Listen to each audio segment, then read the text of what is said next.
Andrew Dawson was just your average guy. He lived a simple life in Campbell River, British Columbia. He worked construction, spent time with his family, and loved to share snippets of his life on TikTok. His early videos were light-hearted, filled with jokes and glimpses into his everyday routine. He seemed happy, carefree, and completely oblivious to the dark turn his life was about to take. Then, in April 2022, everything changed. Dawson's TikTok feed, once a tapestry of ordinary life, took a sharp turn into the bizarre. He posted a series of videos claiming to have made a startling discovery while working on a remote construction project in the Canadian wilderness. Something massive, he claimed, was hidden in the mountains, something that defied explanation. His videos, once filled with laughter, now crackled with fear and urgency. The transformation was as sudden as it was unsettling.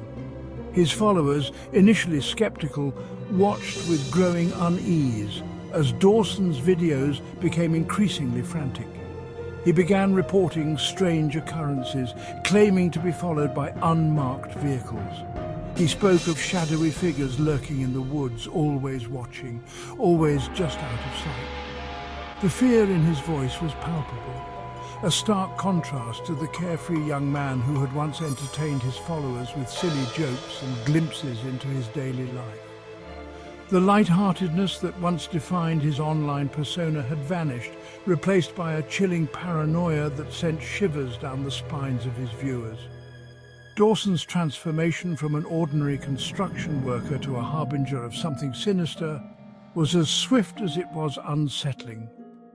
The man who once shared funny anecdotes about his day was now posting cryptic warnings, his eyes wide with fear, his voice trembling with a terror he couldn't quite articulate.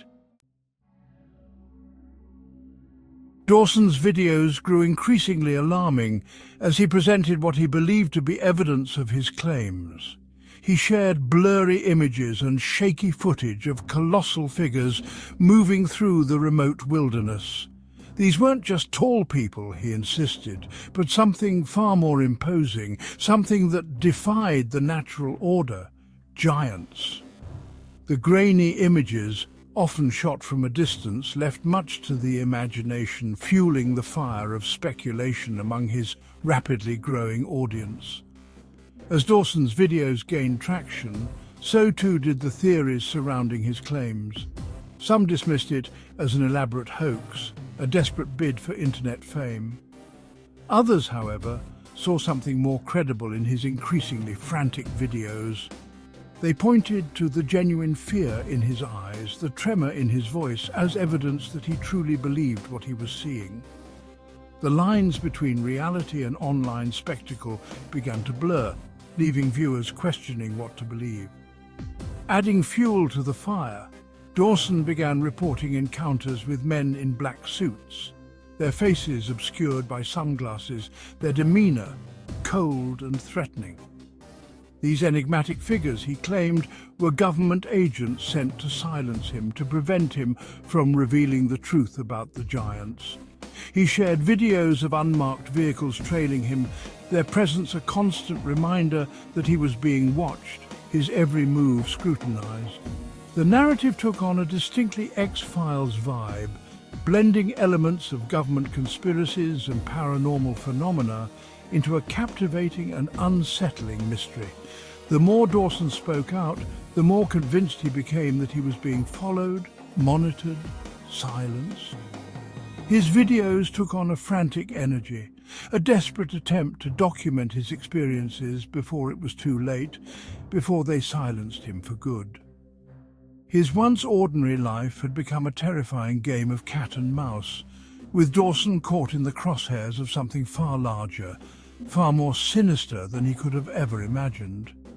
His story, once met with skepticism, was quickly gaining traction, drawing in a global audience captivated by the mystery of the giants and the unsettling possibility that someone or something was working to keep them hidden from the world.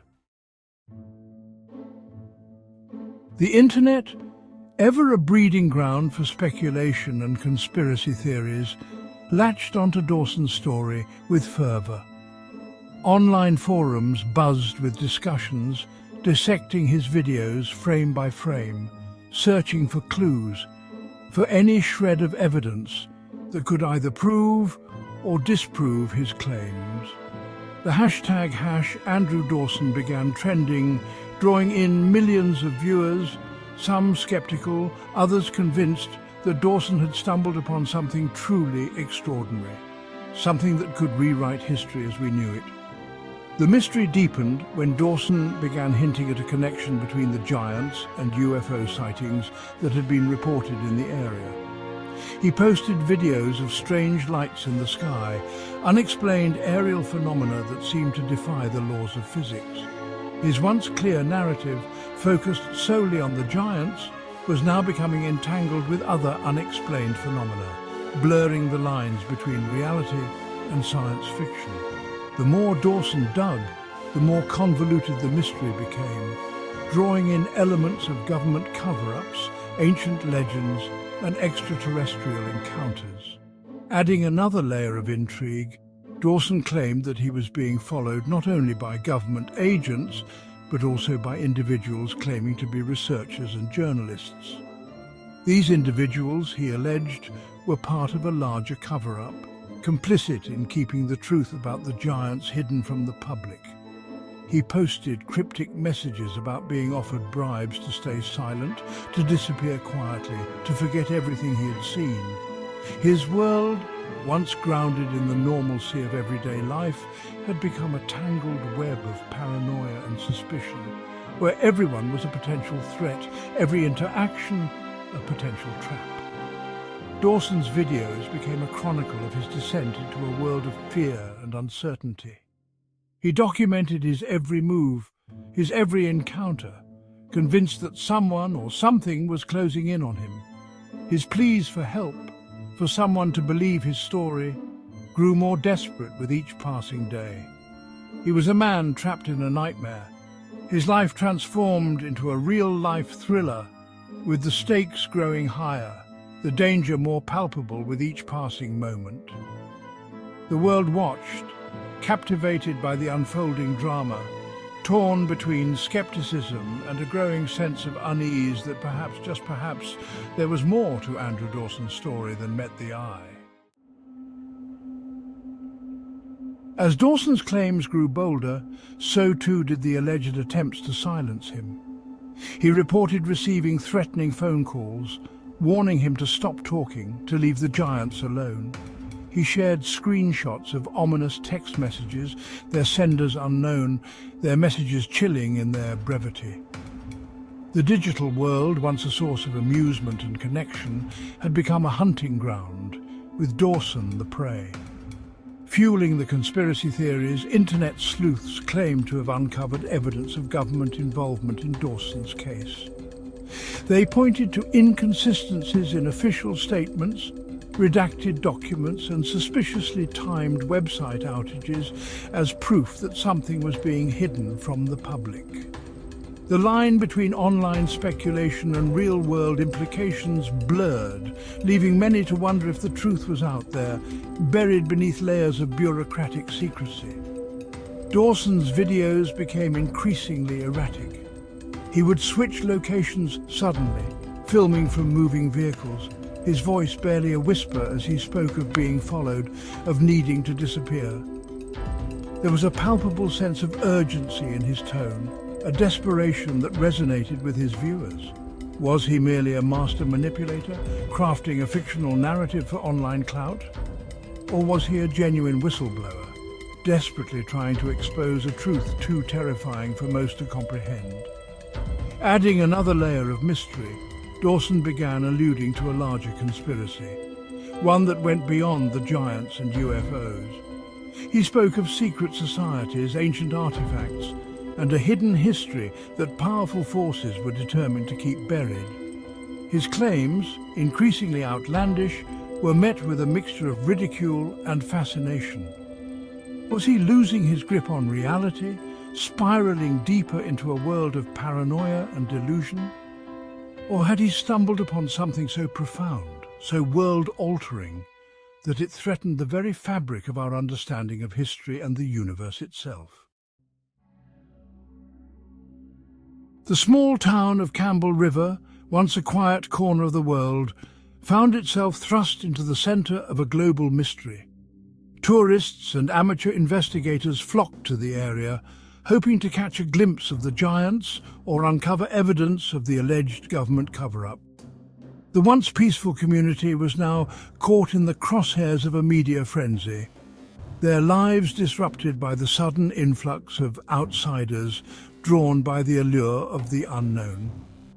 Local businesses capitalized on the sudden notoriety, selling I Believe Andrew Dawson merchandise alongside maps to supposed giant sightings.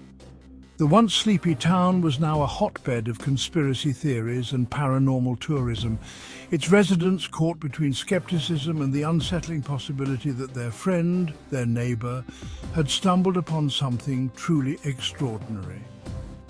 However, amidst the excitement and intrigue, a palpable sense of fear began to permeate the community. Whispers of government agents and unexplained occurrences spread like wildfire. People reported strange vehicles parked outside their homes, unusual activity on their phones, a sense of being watched, monitored. The line between Dawson's claims and the town's reality began to blur, leaving many to wonder if the threat he spoke of was real, if the giants were just the tip of a much larger, more sinister iceberg. The once tight-knit community found itself divided. Some dismissed Dawson's claims as the ramblings of a troubled young man, while others, influenced by his increasingly frantic videos and the growing evidence of a cover-up, began to question everything they thought they knew.